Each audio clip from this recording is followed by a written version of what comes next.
하나님 말씀 보도록 하겠습니다. 구약 성경 룻기 1장 1절에서 6절까지입니다. 룻기 1장 1절에서 6절, 제가 가진 성경은 401페이지에 있습니다. 우리 다 같이 한 목소리로 봉독하겠습니다. 다 같이요. 사사들의 치리하던 때에 그 땅에 흉년이 드니라. 유다 베들레헴의 한 사람이 그 아내와 두 아들을 데리고 모압 지방에 가서 우거하였는데 그 사람의 이름은 엘리멜렉이요 그 아내의 이름은 나오미요 그 두 아들의 이름은 말론과 기럨이니 유다 베들레헴 에브라 사람들이더라. 그들이 모압 지방에 들어가서 거기 유하더니 나오미의 남편 엘리멜렉이 죽고 나오미와 그 두 아들이 남았으며 그들은 모압 여자 중에서 아내를 취하였는데 하나의 이름은 오르바요 하나의 이름은 루시더라. 거기 거한 지 10년 즈음에 말론과 기럨 두 사람이 다 죽고 그 여인은 두 아들과 남편의 뒤에 남았더라. 그가 모압 지방에 있어서 여호와께서 자기 백성을 권고하사 그들에게 양식을 주셨다 함을 들었으므로 이에 두 자부와 함께 일어나 모압 지방에서 돌아오려 하여. 아멘. 흉년에 찾아오신 하나님, 흉년에 찾아오신 하나님이란 제목 가지고 말씀 증거하겠습니다. 여러분들은 어떻게 미국에 오시게 되셨습니까? 또 미국에 오신 지 얼마나 되셨습니까? 그 얘기를 들으려 치면 아마 하루 일주일 다 부족할 거라고 생각이 들 정도로 많은 사연들이 있으리라고 생각이 듭니다. 오늘 본문의 말씀 속에서도 모압으로 이민을 떠난 혹은 장기 여행 또 장기 이사를 하게 된 한 가정의 이야기를 우리가 보게 되어집니다. 이 룻기를 가리켜서 독일의 괴테는 구약에서 가장 아름다운 작은 스토리다라고 말할 정도로 이 메시지가 주는 가치 또 영향력에 대하여 이렇게 표현한 적이 있습니다. 또 어떤 분은 사사기와 사무엘상하라고 하는 딱딱한 조개 껍질 사이에 끼어 있는 진주와 같다 이렇게 말을 하였습니다. 누구나 다 진주를 값어치 있게 또 아름답게 여기지 않습니까?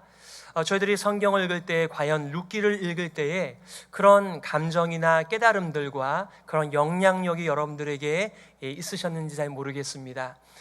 사실상 우리가 룻기를 대할 때에는 잠언을 읽을 때에나 아니면 모세오경을 읽을 때에나 아니면 서신서를 읽을 때에나 똑같은 방법으로 읽어서는 안 됩니다. 특별히 역사서 속에 있는 이 룻기는 여러분들께서 한 부분을 읽고 교훈을 받거나 은혜를 받는 것도 매우 중요하겠지만 룻기는 1장부터 4장을 다 읽으신 다음에 정말 이 말씀이 나의 삶과 우리 믿음의 공동체 속에 어떤 메시지인지 그리고 이스라엘에게는 어떠한 메시지인지를 우리는 들을 필요가 있겠다는 것이지요. 결론적으로 오늘 본문의 말씀 포함한 룻기의 결론을 말씀드리면 절망에서 희망으로 바뀌어져간 나오미의 한 인생의 그 중요한 요인은 하나님의 사랑, 하나님의 인애, 바로 헤세드였다 이렇게 말하고 있습니다. 물론 하나님의 헤세드를 우리가 다 살펴볼 수는 없겠습니다만 이 하나님의 헤세드, 하나님의 인애, 하나님의 자발적 충성이 룻을 통하여 또 보아스를 통하여 이렇게 나오미의 텅 빈 인생을 채울 뿐만 아니라 텅 빈 사사기의 삶을 하나님께서 어떻게 가득하게 채워가시는가, 이런 놀라운 교훈과 또 메시지가, 그리고 하나님의 하나님 되심이 이 메시지에 나온다는 것이죠. 먼저 오늘 본문의 말씀을 여러분들에게 요약해 드린다라고 하면 이렇게 말씀드릴 수 있을 것 같습니다. 사사시대에 가나안 땅에 흉년이 들면서 베들레헴 출신의 엘리멜렉이라고 하는 한 사람이 가족을 이끌고 이방 땅이지만 곡식이 있고 풍성함이 있는 모압 땅으로 이주했다는 것입니다.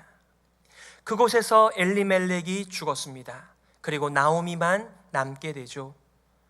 또 남은 두 아들이 모압 여인들, 이방 여인들과 결혼을 하였는데 결혼한 두 아들이 자신의 상속자도 남기지 않은 채 10년 만에 죽게 되었다 이렇게 말합니다.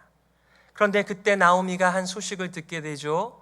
하나님께서 자신의 고향 땅에 방문하셔서 그들에게 양식을 공급하셨다. 이 소식을 듣고 이제 고향으로 떠나기로 결심하는 것, 바로 여기까지가 오늘 본문의 말씀입니다. 어떤 분들은 룻기를 가리켜서 영국에 비유한다면 사막 10장 혹은 사막 12장으로 나눌 수 있다 이렇게 말씀합니다만, 오늘 본문의 말씀은 아직 1막으로 들어가지도 못했습니다. 서막이죠. 그러면서 지금 이 일이 어느 시기에 일어난 역사적 사건인지, 어떤 사람들이 등장하는지, 그들이 어떤 일을 경험하였는지를 간략하게 앞으로 가져오실 하나님의 커다란 풍성함 앞에 이런 일들을 소개하고 있는 것을 보게 됩니다. 제가 여러분들과 함께 부족한 영웅들 시리즈를 하면서 사사기를 함께 나누었던 적이 있었습니다. 사사기에는 한 패턴이 보여지는데, 하나님의 은혜와 인도로 말미암아 약속의 땅에 들어왔어요. 그래서 하나님을 섬기면서 그들이 믿음의 삶을 살던 중에 그들이 더 욕심을 부리면서 오히려 자신의 그 끝없는 욕망을 채우기 위하여 하나님을 떠나 이방신을 섬기는 이러한 일들이 벌어집니다. 하나님께서는 이 약한 민족들을 일으켜 세워서 이스라엘을 압제하시죠. 그들은 고통 중에 하나님께 부르짖습니다.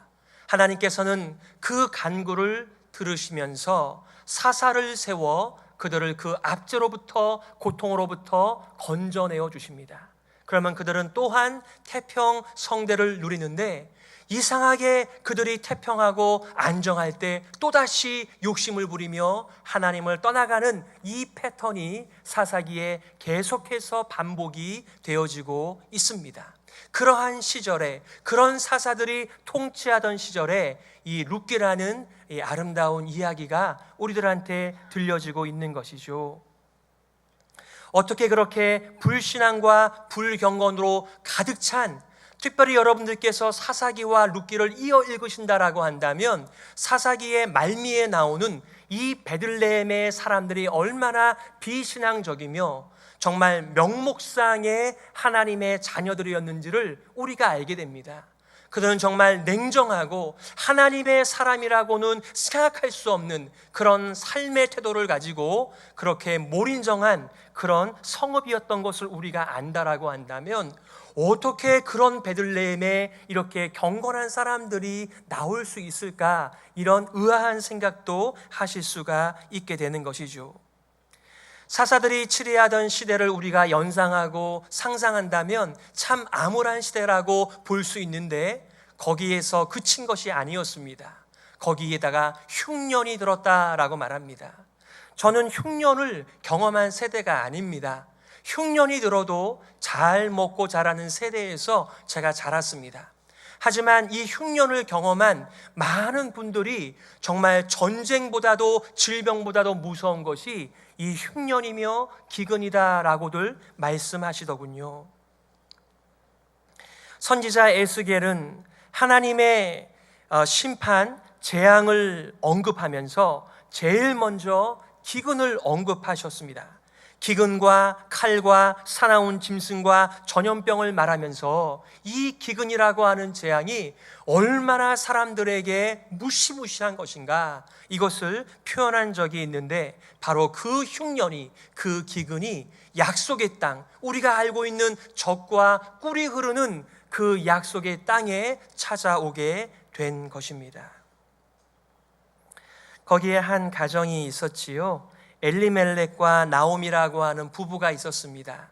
그리고 말론과 기럐이라고 하는 두 아들이 있었고요. 엘리멜렉의 뜻은요, 나의 하나님이 왕이시다라고 하는 뜻을 가지고 있습니다. 그것을 보면 그렇게 불경건한 베들레헴의 사사기 시절에 어떤 부모는 자신의 아들이 하나님을 왕으로 섬기면서 믿음으로 잘 살기를 고대했던 부모들이 있었던 것도 우리가 추측할 수 있을 것 같아요. 나오미라고 하는 이름의 뜻은 우리 성경에서 중요한 이름으로 나오기 때문에 꼭 아셔야만 됩니다. 나오미의 뜻은 기쁨, 희락, 즐거움, 뭔가 흉년과는 정반대의 풍성한 그림의 뜻을 가지고 있는 나오미의 이름입니다. 그리고 그 두 아들 말론과 기럯은 뜻밖의 뜻이 아주 좋지 않습니다. 말론의 뜻은 약함이라는 뜻이고요, 기럯이라고 하는 이름의 뜻은 쇠약이라는 뜻입니다.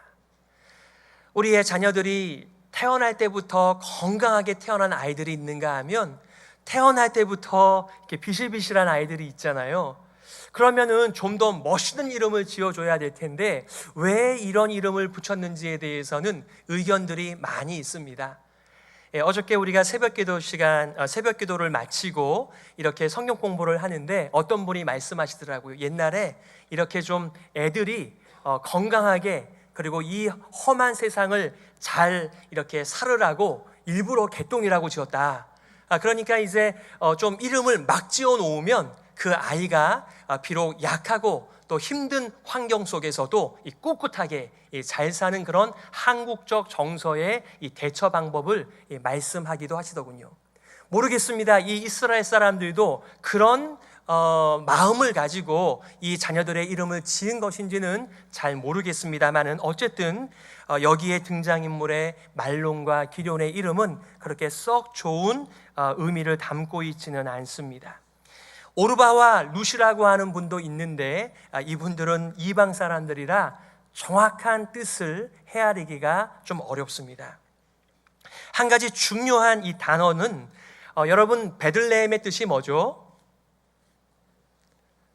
베들레헴, 떡집이라고 하는 뜻을 여러분이 알고 계시는데요.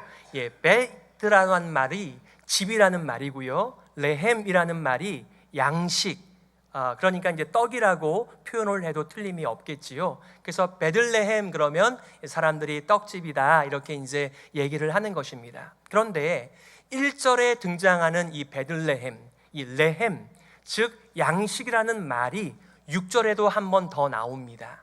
그러므로 1절부터 6절까지를 우리가 한 단락으로 묶어도 어려움이 없겠죠. 그래서요, 하나님께서는 양식이 없을 때, 흉년이 들었을 때 그들을 방문하셔서 찾아오셔서 그들의 빈 것을 채워주시는 좋은 하나님으로 등장하는 것이 오늘 본문의 말씀입니다.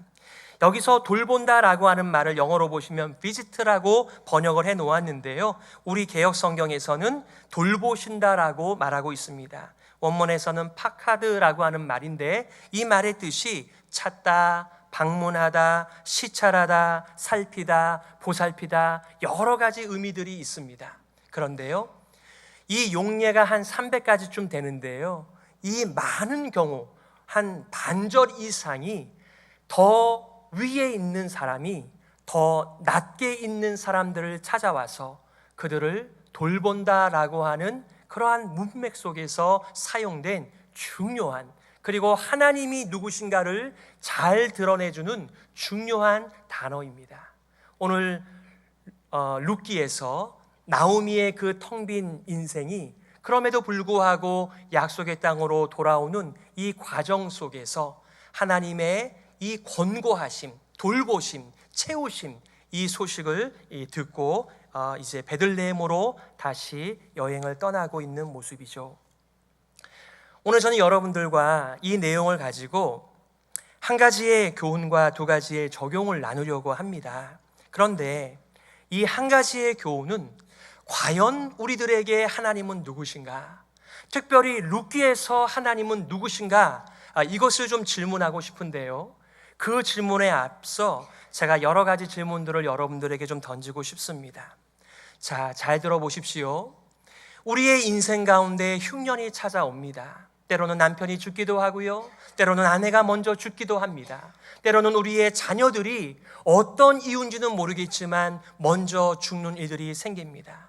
정말 수많은 이 세상에서의 흉년, 바람 앞에서 우리는 그 시기에 하나님과 어떤 시간들을 보내며 그 하나님을 어떤 하나님으로 이해하며 살아가는가? 자, 질문은 이것입니다. 여러분, 우리들에게 찾아오는 재앙은 언제나 인간의 하나님에 향한 불순종과 죄 때문인가요?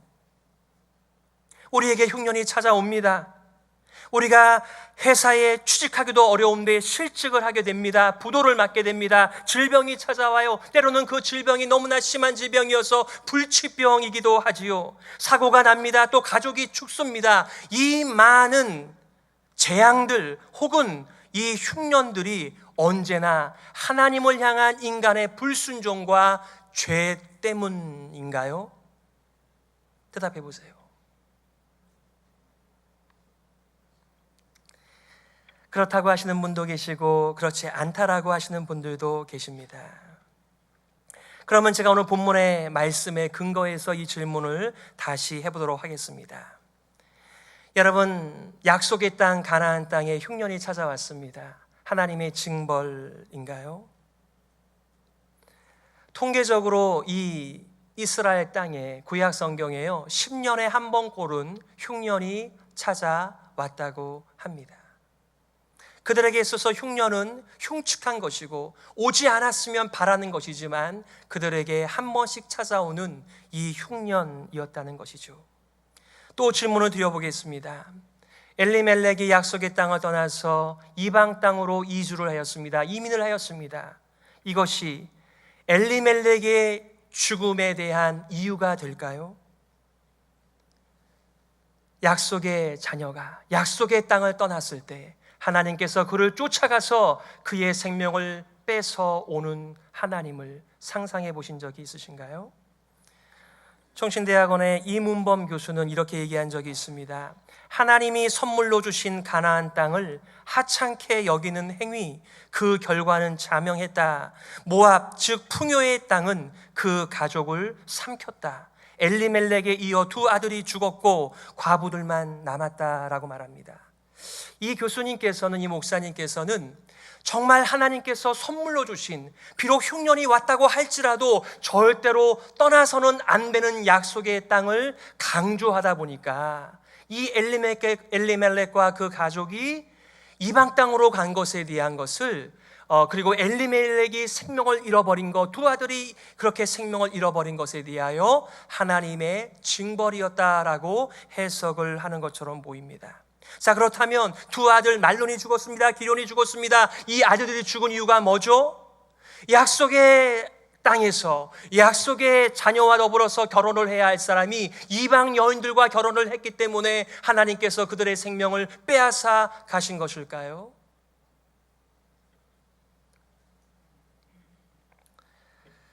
여러분들께서 어떻게 이 일을 하시든지 간에 이 일을 직접 경험했던 나오미는 그것이 하나님의 징계라고 생각했다는 것입니다.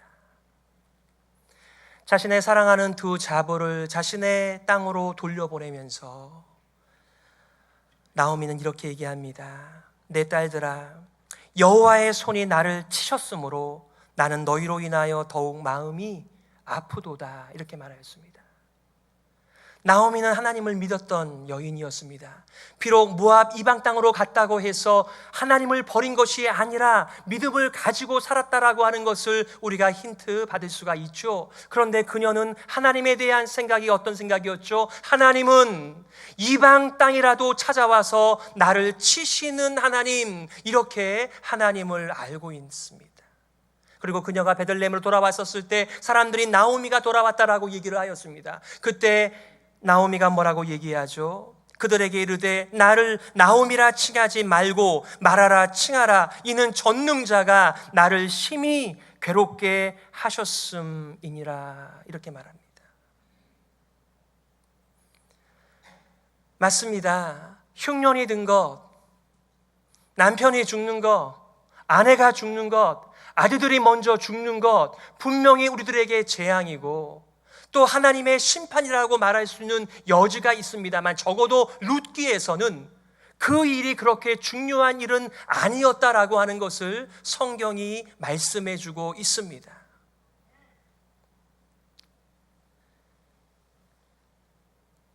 하지만 나오미는 그 전능하신 하나님을 믿으면서도 그 하나님은 나를 끝까지 찾아오시고 나를 끝까지 추적하셔서 나의 인생을 텅텅 비게 만드는 빌턴터리로 만드는 그러한 분이시다, 나를 괴롭게 하시는 분이시다, 이렇게 하나님을 믿고 있으니 그에게 닥친 흉년들, 남편이 죽고 두 아들이 죽어가는 이 흉년보다 더 무시무시한 흉년은 하나님이 나를 치시는 하나님, 나를 괴롭게 하시는 하나님, 나에게 있는 모든 것을 빼앗아 가시는 그 하나님이라고 하는 하나님을 향한 이 오해가 더 무서운 흉년 같아 보이는 것입니다. 여러분에게 있어서는 하나님은 어떤 분이십니까? 우리가 오늘 찬양하면서 찬양의 가사가 참 좋지 않아요? 내 마음이 낙심되며 근심에 눌릴 때, 가는 길 캄캄하고 괴로움 많으나, 희망이 사라지고 친구 날 버릴 때, 번민이 가득 차고 눈물이 흐를 때, 싸움이 맹렬하여 두려워 떨 때에, 환난이 닥쳐와서 슬픔에 잠길 때, 주께서 함께하며 내 짐을 지시네. 저는 나오미는 이 찬양을 부를 수 없는 여인이라는 생각을 하였습니다. 우리가 알고 있는 하나님과 나오미가 알고 있는 하나님이 너무 다르다. 흉년이 든 것도 너무나 힘든 어려움이었을 테고, 자신의 조국을 떠나서 이방 나라에서 살아가는 것이 어떤 삶이라고 하는 것은 여러분들도 잘 아시잖아요. 거기에다가 유일한 그늘이 되고 보호자가 되는 남편을 잃었습니다. 거기에다가 자신의 자녀들을 먼저 보내는 이 나오미의 삶은 정말 그녀의 표현대로 텅 빈 인생이었다고요. 그런데 이 여자는, 이 나오미는 그 모든 것들의 원인이 바로 하나님이셨다, 이렇게 지금 믿고 있는 것입니다. 오늘 본문의 말씀에 대해서 그 위튼 칼리지를 졸업하고 훌러 신학교에서 공부를 하신 다음에 이 놀스팍 성경화 교수로 있는 이 로버트 허버트 박사는 이렇게 말합니다. 흉년은 두 가지의 기능이 있다. 첫째는 비극은 분명하지만 하나님의 백성을 위한 하나님의 계획을 전진시키는 역할을 한다. 두 번째는 이 흉년은 하나님의 백성을 위하여 어떤 종류의 더 큰 미래를 암시하는 역할을 한다라고 말하였습니다. 그러면서 이렇게 말해요. 가나안 땅에도, 약속의 땅 가나안 땅에도 기근은 다가오긴 마련이며, 무슨 이유에서든지 기근이 다가오면 하나님의 백성조차도 그 기근을, 흉년을 피할 수 없다. 그러나 하나님께서는 끝내 그의 백성들과 함께 하시고 그들을 위하여 역사하신다. 오늘날 그리스도인이라고 하여 온갖 불행과 재난과 고통에서 면제받는 것이 아니다. 비그리스도인과 동등한 재난을 받는다.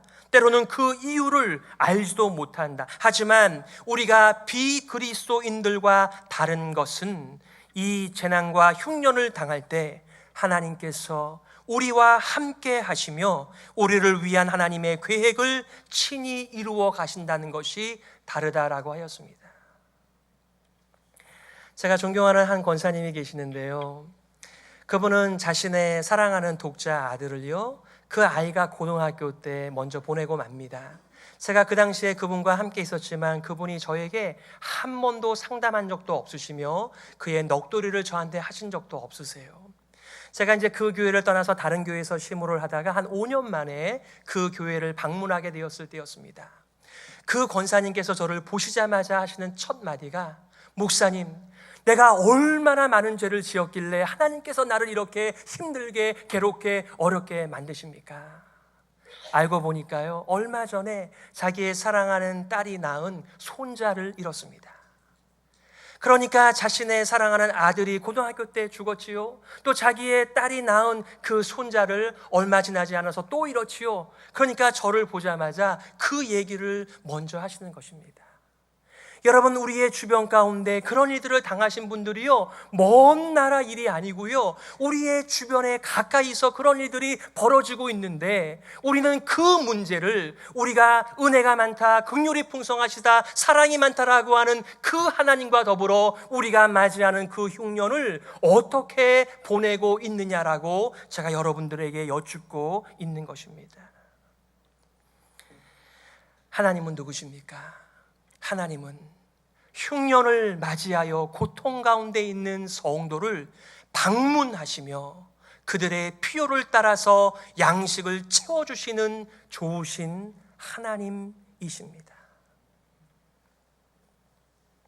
그러므로 우리 자신에 대하여 적용할 내용은 우리의 흉년, 우리의 고통, 우리의 고난의 문제를 돌아보시는 하나님을 기억하는 것입니다. 어려울 때 하나님 도망가시는 것 아니고요, 하나님께서 더 우리의 삶 깊숙이 찾아오셔서 우리의 필요를 아실 뿐만 아니라 우리와 더불어 함께 하시면서 우리의 모든 것들을 함께 감당하시며 하나님의 커다란 구원 계획 가운데 우리를 사용하시는 그 하나님 말입니다. 우리는 불행을 당할 때, 우리의 삶이 텅 비게 되었을 때 우리 자신만 바라보며 탄식하며 원망하는 대신에 우리를 찾아오셔서 우리의 필요들을 채워주시며 함께 하시며 그분의 원대한 사랑의 구원의 계획을 펼쳐가시는 그 하나님을 믿고 살아가는 것이 우리가 정말 성령으로 충만하여 살아가는 우리의 삶인 줄 믿습니다. 김지찬 교수는 이렇게 말한 적이 있어요. 하나님은 자기의 백성을 텅 비게 만드는 분이 아니라고요. 하나님은 오히려 자기의 백성을 돌보시는 분이십니다. 하나님은 기근으로 고통당하는 자기 백성을 긍휼히 여기셔서 떡을, 양식을 가져다 주시는 분이십니다. 아니, 더 나아가 하나님은 친히 떡이 되신 분이십니다. 신약에서 하나님은 친히 자신의 몸을 찢어서 우리의 떡이 되시기 위하여 친히 이 땅에 육신을 입고 오셨습니다. 우리가 그의 떡을 먹으면 죽지 않고 영원한 생명을 가지게 되는 것이죠. 예수님께서 오병이어의 기적 이후에 그 군중들을 향하여 이렇게 말씀하셨죠. 나는 하늘에서 내려온 산떡이니 사람이 이 떡을 먹으면 영생하리라. 나의 줄 떡은 곧 세상의 생명을 위한 내 살이로라 하시니라. 아멘. 얼마나 많은 사람들이 하나님에 대하여 오해하면서 우리의 믿음의 삶을 어렵게 살아갑니까? 신약에서도 그런 사람이 있었죠. 하나님을 아주 완고한 사람으로 알아서 하나님의 주신 그 한 달란트를 땅에 묻고 아무것도 하지 않는, 하나님에 대하여 많이 오해한 사람들이 자신의 인생을 얼마나 풍성하게 하시는 그 하나님에 대하여 믿음과 하나님의 생명을 공급받아 살기보다는 자신의 인생을 그럭저럭 살다가 마치는 인생을 우리가 얼마나 많이 만나나요? 하나님에 대하여 올바로 알고 사는 것, 그것이 우리가 성령으로 충만하여 믿음의 여정을 잘 감당하는 삶인 줄 믿습니다. 하나를 더 적용하면서 말이지요, 나오미는 자신에게 찾아온 흉년에 대한 잘못된 이해로 하나님을 오해하며 살았지만, 여러분들은 그 주변에서 나오미에 대하여 어떻게 말씀해 주시겠습니까? 우리는 신학적으로, 도덕적으로 저 사람이 뭔가 숨겨놓은 죄가 있으니 저런 이상한 일을 경험하지. 여러분, 질병에 걸리는 것 우리 그리스도인들도 다 걸립니다.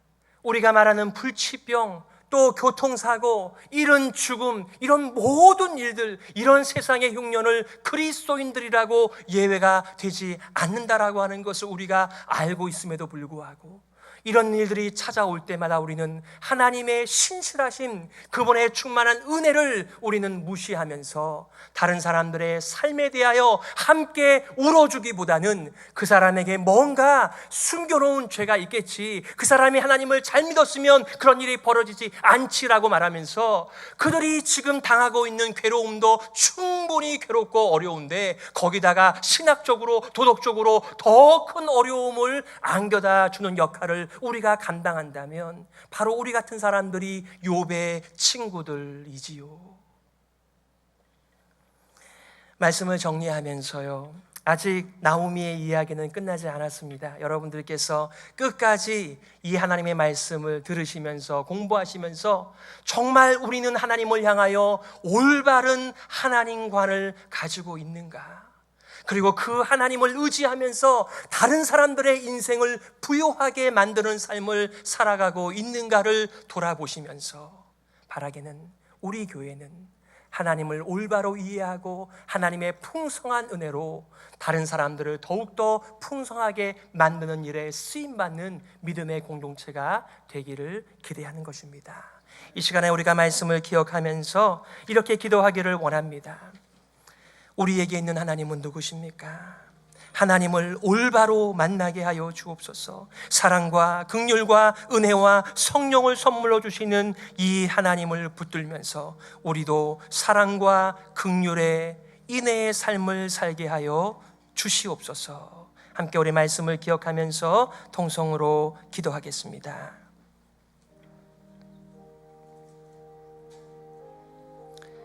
오 하나님 아버지, 은혜를 감사합니다. 우리의 눈을 열어주시고 귀를 열어주시며 심령을 열어주셔서 이렇게 풍성한 은혜로 우리를 찾아오시며 만나주시며 새롭게 하시며 하나님의 양식으로의 꼴을 먹여주시는 하나님을 찬양합니다. 우리도 하나님처럼 하나님을 의지하면서 이런 인내의 삶, 자발적인 충성의 삶을 살도록 은혜 내리어 주시옵소서. 하나님 아버지, 은혜를 감사합니다. 이렇게 귀한 날을 정해주셔서 믿음의 지체들이 함께 주님을 찬양하고 간구하며 믿음으로 살 수 있도록 격려해 주시니 감사합니다. 이 믿음의 여정 속에서 우리를 창조하시며 우리를 구원하신 하나님을 올바로 만나며 하나님을 의지하며 우리도 풍성한 자발적인 충성의 삶을 살아갈 수 있도록 은혜를 내리어 주옵소서. 살아계신 예수 그리스도의 이름으로 기도드리옵나이다. 아멘.